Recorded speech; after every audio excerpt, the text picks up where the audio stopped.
नमस्कार, सत श्री अकाल बच्चों, कैसे हो आप लोग। इस वीडियो में मैं आपको फिर से 80 में एक बहुत ही ज्यादा अच्छा क्वेश्चन लेके आया हूं भी और पढ़ाने वाला हूं। ठीक है बच्चों, लेकिन आपको सारे क्वेश्चंस देखने से पहले खुद सॉल्व करना है। अगर सही में आपको आईआईटी जेईई और नीट में की तैयारी करनी है और आपको अपने अंदर का कॉन्फिडेंस बढ़ाना है तो आपको पहले क्वेश्चंस खुद से सॉल्व करने होंगे।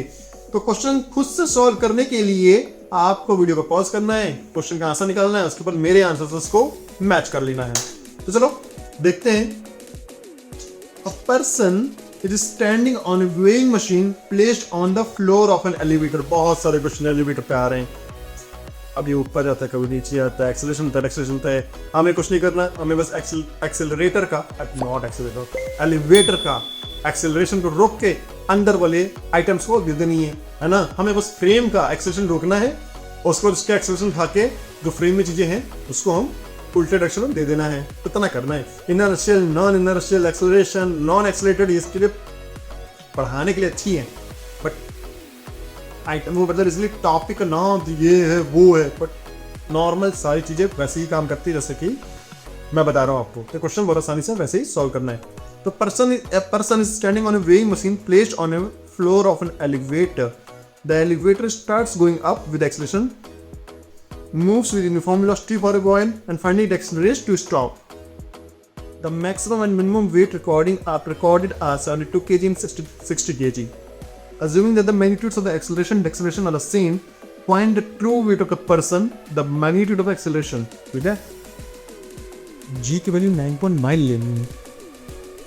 चलो ठीक है, अभी तो हम G रखेंगे, बाद में इसको नहीं आपको चीज़ों को solve video main issue solving. Yeah, John.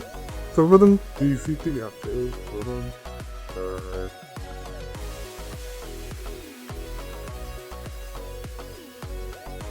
अभी एलिवेटर पैटर्न में है, इसको एक मेल मशीन कर दिए।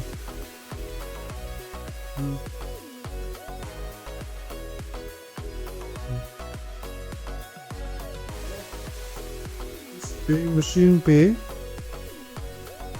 एक स्प्रिंग मशीन पे एक बंदा इसे पे काट दे भरा हुआ है।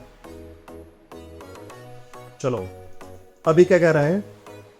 The elevator starts going down with some acceleration, moves uniformly velocity for a while and finally it accelerates to stop.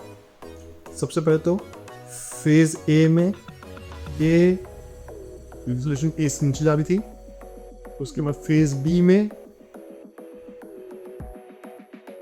अभी भी जा नीचे रही है, बट अभी भी जा नीचे रही है, going down, but acceleration zero है।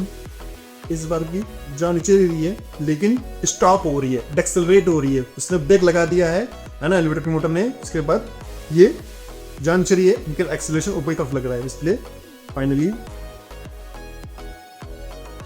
एक्सेलरेशन ये है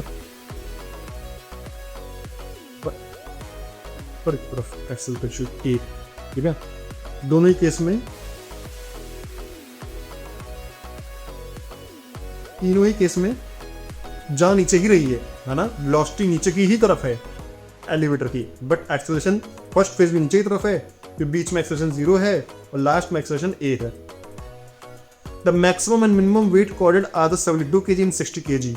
चलो ठीक है, अब इस बंदे का जो वेट है ना, जो बच्चों एलिवेटर से जो बंदे का वेट होता है वो उसका नॉर्मल रिलेशन फोर्स, क्योंकि मैं समझाता हूँ डायग्राम से। ये पर्सन का वेट है, ठीक है, mg जो एक्चुअल mg है, और उस पर एक फोर्स लगता है n।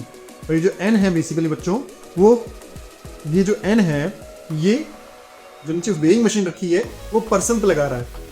तो इसका मतलब है पर्सन भी वेइंग मशीन पे एक फोर्स n लगा रहा होगा, और यही n जो फोर्स पर्सन वेइंग मशीन पे लगाता है वो बच्चों क्या होता है, वो बच्चों इसका फोर्स का मेजरमेंट होता है, बेसिकली कि बंदे का मेजरमेंट होता है।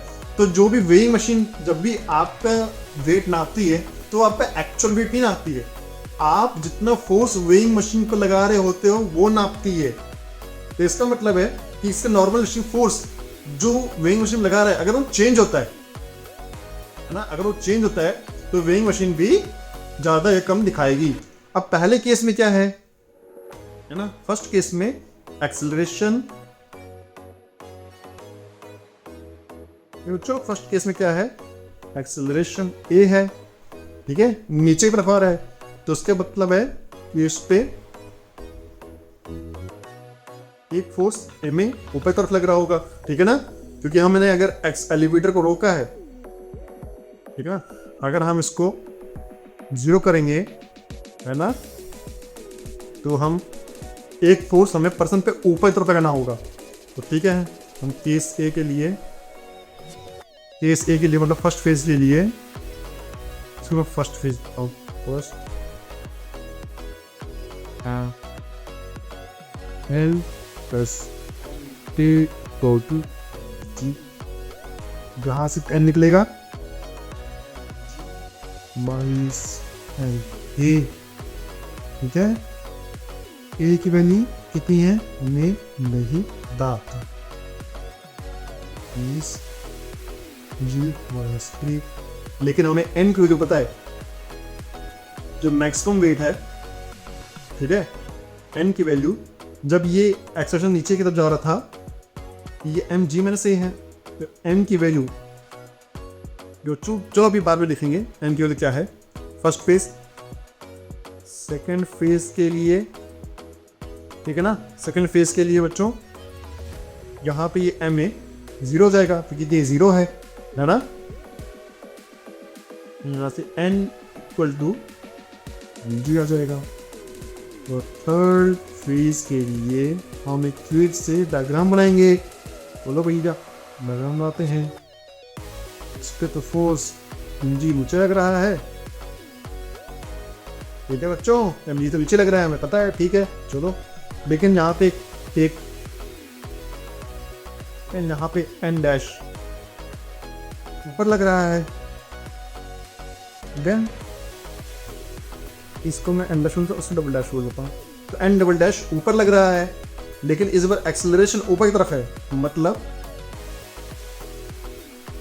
यहाँ पे फेस नीचे लगेगा, है ना, क्योंकि हमने एलिवेटर को रोका है और उस पर्सन पे, है ना, इस पर्सन पे बेसिकली हमने क्या कर दिया है, एक्सेलरेशन उल्टा दे दिया है एलिवेटर को रोक के, मतलब बेसिकली एलिवेटर का एक्सेलरेशन फ्रेम के अंदर जो भी चीज़ रखी हुई है उसको हम उल्टा डायरेक्शन दे देंगे, तो उल्टा डायरेक्शन दे दिया हमने। चलो देखते हैं इसका आंसर, तो यहाँ से हम लिखेंगे N double dash equal to M G plus A, ठीक है, तो यहाँ पे एन है, एन डबल डैश है, एन डैश है और एन डबल डैश है, एन की value M G minus A है, एन डैश की वैल्यू एम जी है, एन डबल डैश की value M G plus A है, ठीक है बच्चों। सो यहाँ पे हमें पता चल गया है कि एम जी प्लस ए की वैल्यू ज़्यादा बड़ी है, तो ये 72 kg 72 टाइम्स, ठीक है ना जी, उसको दिखा रहा है, जो 72 kg है ना, तो 72 टाइम्स जी फोर्स को इक्वेट कर रहे हैं ना, तो 72 जी नीचे दिखा रहा है, इसका हमें पता नहीं है, एम जी को हमें वैल्यू पता नहीं है, और एम जी में की वैल्यू 60 kg दिखा रहा है, तो 60 जी, फिर यहाँ से M G plus M A, ठीक है ना, उसके बाद हम एन डबल डैश को और हम एन डैश माइनस करते हैं, तो क्या आता है, मैं उसको अच्छे से देता हूँ, let's consider N double dash minus N dash, तो इसका मतलब क्या हो जाएगा, जी माइनस एम जी, ठीक है, अभी माइनस करने तो माइनस एम जी जाएगा, प्लस एम हो जाएगा, ठीक है, तो यहाँ से हम एम जी पर दे रहे हैं, यहाँ से एम ए हुआ बेबी। अगर हम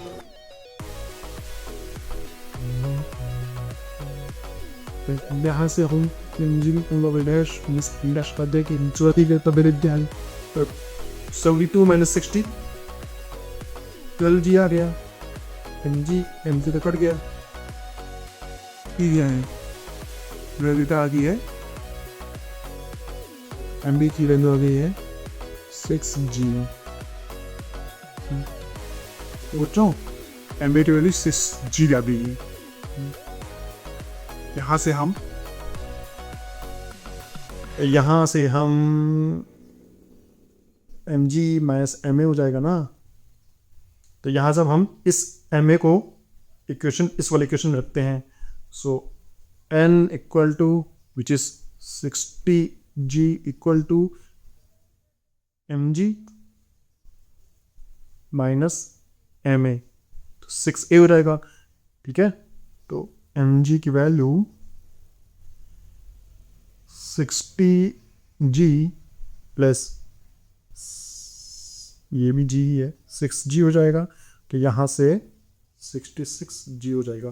तो मतलब mg की वैल्यू, मतलब जो पर्सन का जो मास है वो बच्चों वो 66g है। इसका मतलब है तो पर्सन का जो मास हो जाएगा, 10 की वैल्यू हो जाएगी वो 66g अपॉन, और ये बेसिकली बच्चों 66g है।